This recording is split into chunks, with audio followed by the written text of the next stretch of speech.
Olá, sejam muito bem-vindos ao Preveste UEA. Eu sou o professor Elias, sou um homem de 43 anos, pardo, cabelos pretos, estatura mediana, estou trajando uma calça caramelo e uma camisa preta. Nossa sala de aula é um estúdio de televisão e eu estou ao lado de uma tela interativa que utilizarei para fazer anotações.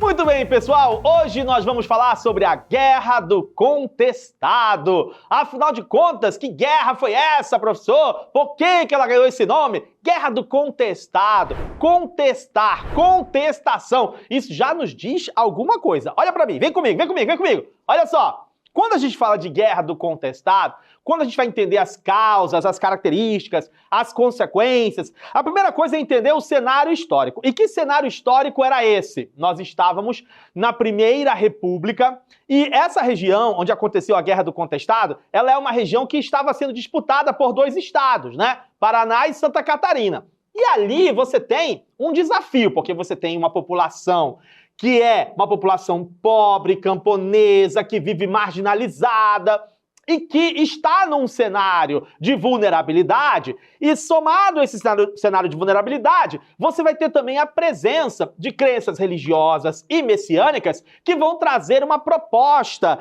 de uma nova perspectiva de vida para essas pessoas.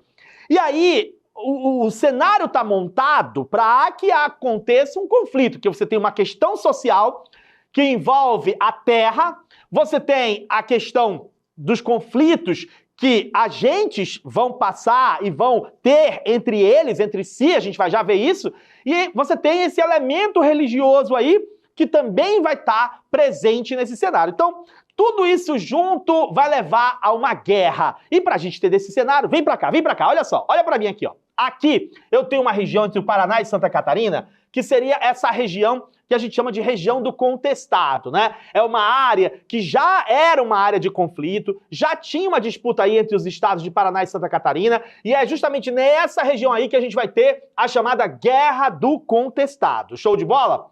Quais são as causas deste conflito? A gente tem aqui algumas causas para elencar, né? Primeiro, já existe ali uma disputa territorial entre os estados de Paraná e Santa Catarina. Segundo, existe um contexto ali que vai ser agravado, porque começa a construção de uma estrada de ferro, que vai ser feita pela empresa Brasil Highway Company, do Percival Farquhar. E ali, no momento que acontece essa construção da ferrovia, há uma desapropriação de terras, né, que estavam nas mãos de camponeses. Então você tem uma galera ali que vai ser expulsa daquelas terras nesse processo de desapropriação. E aí, como se não bastasse essa questão social por conta da desapropriação, existe uma questão aí que vai dar um tempero, que é o fato de ali no processo de contrato, na construção da ferrovia, aquela coisa toda, o Percival Farquhar, que é o empresário responsável pela Highway Company e pela ferrovia, ele vai adquirir 15 quilômetros de terra, né, tanto do lado direito quanto do lado esquerdo, da ferrovia. E isso, claro, ele tinha interesses econômicos ali, né, nessa faixa. Só que imagina, já era uma área que havia um litígio por conta dos próprios governos do Paraná e Santa Catarina. Já tinha uma questão da terra envolvendo os poceiros que estavam sendo expulsos por conta da desapropriação. E entra aí essa questão da concessão de terras para empresas estrangeiras, que acabou ficando prevista ali por questões contratuais. Então, isso tudo junto vai fazer esse barril de pólvora que vai ser a Guerra do Contestado. Agora vem comigo, vem comigo, vem comigo. Olha só, dentro desse cenário, nós vamos ter também o aspecto religioso. Por quê? Porque ali naquela região, você tinha a presença de monges, né, de pessoas religiosas que acabavam exercendo uma liderança sobre aquelas pessoas e acabavam se colocando na posição de líder espiritual, né? O que aconteceu ali? A gente vai ter um fenômeno similar ao que acontece ali, por exemplo, em Canudos, né? Você lembra que lá em Canudos tinha o Antônio Conselheiro, que era aquele beato religioso, que o pessoal foi seguindo e tal? Pois é, aqui no Contestado a gente vai ter uma coisa parecida, só que aqui vai ser o José Maria, que vai ser essa figura de líder religioso que as pessoas meio que vão começar a ouvir e vão começar a acompanhar. E nisso você junta o elemento religioso com o elemento social. Por quê? Porque as pessoas já estão vivendo uma situação de vulnerabilidade, já estão sendo expulsas da terra. Vem essa pregação que vai propor novas perspectivas, o que os caras vão fazer? Vão juntar uma coisa com a outra. E aí eles vão formar comunidades autônomas. Vem comigo, olha só. Comunidades autônomas E eles vão fazer uma espécie de resistência, que é uma resistência social, mas baseada nessa questão da fé, nessa questão da esperança, nessa questão da busca por uma justiça social. E aí, daqui a pouco, você tem uma comunidade. Então, imagina, aqui está o José Maria, que era o líder da comunidade, e você tem a chamada comunidade do contestado, né? Então são pessoas, são sertanejos, são pessoas que estão buscando justiça, estão buscando melhores condições de vida, estão querendo ter a posse da terra e estão acreditando que essa comunidade deles tem um elemento espiritual ali por trás que vai justificar, que vai fundamentar essa comunidade, esse projeto que eles têm ali. Então daqui a pouco você tem uma comunidade que vai incomodar. Assim como lá em Canudos, né, você tem a galera que Canudos vai incomodar, lá na Bahia, lá o teu conselheiro vai incomodar as autoridades, vai incomodar a igreja, vai incomodar vários opositores dessa comunidade. Aqui no contestado, semelhante. Aqui no contestado, essa comunidade ela vai incomodar. Ela começa em 1912 e aí daqui a pouco começam os conflitos, né, os confrontos entre os sertanejos que faziam parte dessa comunidade e as tropas do governo.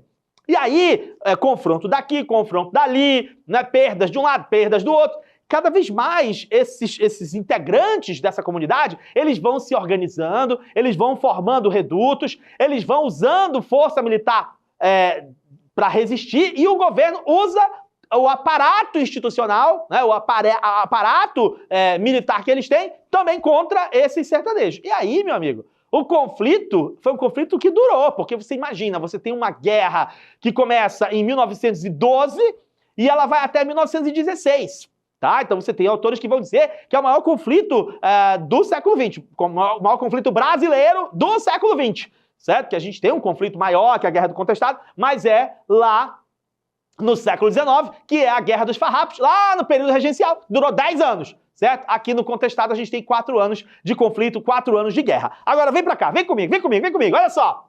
A gente tem então um cenário onde essa guerra do contestado, ela vai se estendendo, como a gente falou, ela começa em 1912, mas ela vai até 1916. Esses conflitos, eles acontecem principalmente entre sertanejos e entre as tropas do governo, e o governo, obviamente, vai usar tudo que tiver ao alcance, tudo que tiver disponível, vai mandar tropas do exército, vai usar armamentos modernos para poder conseguir derrotar, resistir e acabar com esse pessoal da guerra do contestado, naturalmente. Então, há ali um processo de repressão. Tá? Esse processo de repressão, ele é marcado pela violência, tá? O exército vai reprimir violentamente essa galera. Como a gente falou, ele vai usar armamentos modernos, a guerra se estende, a gente tem milhares de mortos, principalmente camponeses, e esse conflito só vai terminar em 1916, meus amigos. Então, de fato, a coisa foi feia e a chapa esquentou ali na chamada Guerra do Contestado. Agora, a Manu tem uma pergunta pra gente, Manu. Fala pra gente, Manu, qual é a sua pergunta? Professor, a Guerra do Contestado foi apenas um conflito religioso ou também envolvia questões sociais e econômicas? Olha só, Manu, que pergunta interessante, porque a gente vai ver que a Guerra do Contestado, ela tem esse elemento religioso, ela tem a presença do monge José Maria, a galera tem ali toda uma expectativa que ela coloca em cima dessa liderança religiosa, mas a gente vai perceber que, além dessa questão religiosa, você tem a questão social. Você tem a questão econômica, porque a Guerra do Contestado mostra mais uma vez a questão agrária no Brasil. Ela mostra mais uma vez o conflito entre o latifúndio e os poceiros. Ela mostra mais uma vez o conflito entre o poder público e o povo e os camponeses. Ela mostra mais uma vez o conflito entre os interesses econômicos da elite, e nesse caso aí, uma elite até estrangeira, né? Porque a gente tem ali uma empresa estrangeira que está ali responsável pela construção da ferrovia e que tem acesso a essas terras, né, que foram previstas ali. Então você tem mais uma vez mostrando a questão também econômica, não só a questão social, mas a questão econômica também envolvida ali no conflito. Então é um tempero, é um caldo que não é somente a questão religiosa, mas tem o pano de fundo e a base, na verdade, social, né? A gente está falando mais uma vez de uma questão social que envolve o Brasil. E aí, no fim das contas, quais foram as consequências? Nós vimos ali a consolidação desse poder estatal, nós vimos ali a manutenção da desigualdade social E, no fim das contas, nós tivemos também a definição das fronteiras, né? Entre Paraná e Santa Catarina, nessa região aí, que era a chamada região do contestado. Então a gente pode dizer, pessoal, que a Guerra do Contestado foi um movimento social que teve uma forte dimensão religiosa, mas ele estava relacionado também à exclusão social, à concentração de terras, ao conflito entre a população pobre e o Estado. E a gente pode dizer, pessoal, que a Guerra do Contestado vem revelar também a desigualdade, as desigualdades que o Brasil vivia nessa época da Primeira República e que, se a gente for ver nos dias de hoje, a gente também tem, né, vários cenários de desigualdade. Vamos para o exercício? Vamos lá para o exercício?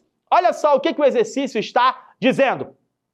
A serraria construía ramais ferroviários que adentravam as grandes matas, onde grandes locomotivas com guindastes e correntes gigantescas de mais de 100 metros arrastavam para as composições de trem as toras que jaziam abatidas por equipes de trabalhadores que anteriormente passavam pelo local. Quando o guindaste arrastava as grandes toras em direção à composição de trem, os ervais nativos que existiam em meio às matas eram destruídos por este deslocamento. Então você está vendo que o pessoal está arrastando um monte de tora, tá?